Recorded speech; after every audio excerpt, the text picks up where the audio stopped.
सिर्फ ये विज्ञान का ज्ञान देने से कुछ नहीं होता है, दो थैले की अकल भी होनी चाहिए। फिर उसे बचाने के लिए हमारे श्लोक को आग में कूदना पड़ा। अगर हमारे श्लोक को कुछ हो जाता ना, हम बोले थे आज हम इस बहुरिया को छोड़ेंगे नहीं, हम बता रहे हैं आपको।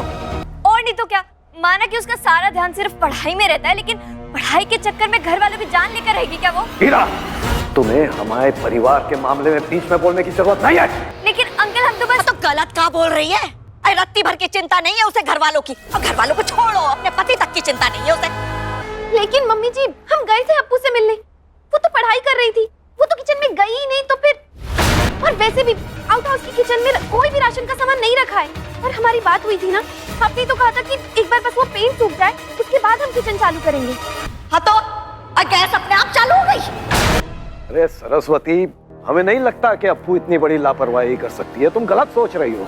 माना उसका घर के काम में थोड़ा सा हाथ तंग है, लेकिन इतनी बड़ी। अपोलिना के आने वाले एपिसोड में एक अलग ही ट्विस्ट देखने को मिलने वाला है। भाई अभी तक तो ये समझ में नहीं आ रहा था कि अप्पू को किस तरीके से बाहर निकाला जाए, क्योंकि यहाँ पर आग वगैरह लग रही है। अपोलिना चलेगी अपना लैपटॉप लेने के लिए, अब यहाँ भाई श्लोक भी आ जाएगा। अब होता ये है कि जो ईरा है ना, पहले तो सुसाइड वगैरह करने की कोशिश करती है, नाटक करती है, यहाँ पर भाई थप्पड़ भी पड़वा देती है अपोलिना को, और श्लोक और अपोलिना के बीच में उसने भाई बहुत ज्यादा एक दरार भी पैदा कर दी है कि किस तरीके से हम देख रहे हैं कि श्लोक तो उसकी बात ही नहीं मान रहा है अपोलिना की। और यहाँ पर अपोलिना घर छोड़ने वाली भी होती है, लेकिन श्लोक उसे रोक लेता है। श्लोक को कहीं ना कहीं तो शक हो गया है कि ईरा कुछ ना कुछ चाल चल रही है, और अप्पू तो ऐसा कुछ कर ही नहीं सकती है, और अब बस सिर्फ अप्पू को बचाने के लिए वो ईरा का साथ दे रहा है। सब लोग शॉपिंग वगैरह में चले गए हैं।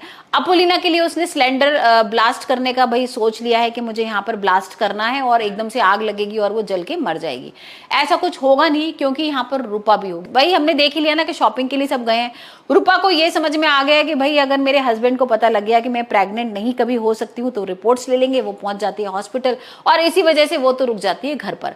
अब वो घर पे रुकी है, अपोलिना है, और यहाँ पर अचानक से ब्लास्ट होगा, आग लग जाएगी। अब दोनों लोग बहुत परेशान हो रहे हैं। यहाँ पर रूपा भी बेहोश हो जाएगी एकदम से, क्योंकि उसके करंट वगैरह लग जाएगा, लेकिन किसी तरीके से अपोलिना उसको होश में लेकर आ जाएगी। अब भाई अपोलिना का लैपटॉप जो होता है ना, वो अंदर है। अब उसको तो वो छोड़ नहीं सकती, क्योंकि उसके पापा की उसमें यादें हैं, बहुत जुड़ी हुई है उस लैपटॉप से, उसके सपने हैं उसमें। तो अब देखते हैं वो आग के अंदर जाएगी लैपटॉप बचाने के लिए, लेकिन वहीं गिर जाएगी, वहीं बेहोश हो जाएगी। तो अब देखते हैं जब श्लोक और सब घर वाले आएंगे तो किस तरीके से श्लोक जाएगा अंदर और उसको बचाएगा। भाई ईरा तो बहुत कोशिश कर रही है कि श्लोक नहीं जाए, उसको रोकती भी है, क्योंकि ईरा की तो सिर्फ प्लानिंग ये थी कि यहाँ पर अपोलिना की जान चली जाए, उसकी मौत हो जाए, लेकिन यहाँ पर तो श्लोक चला गया है।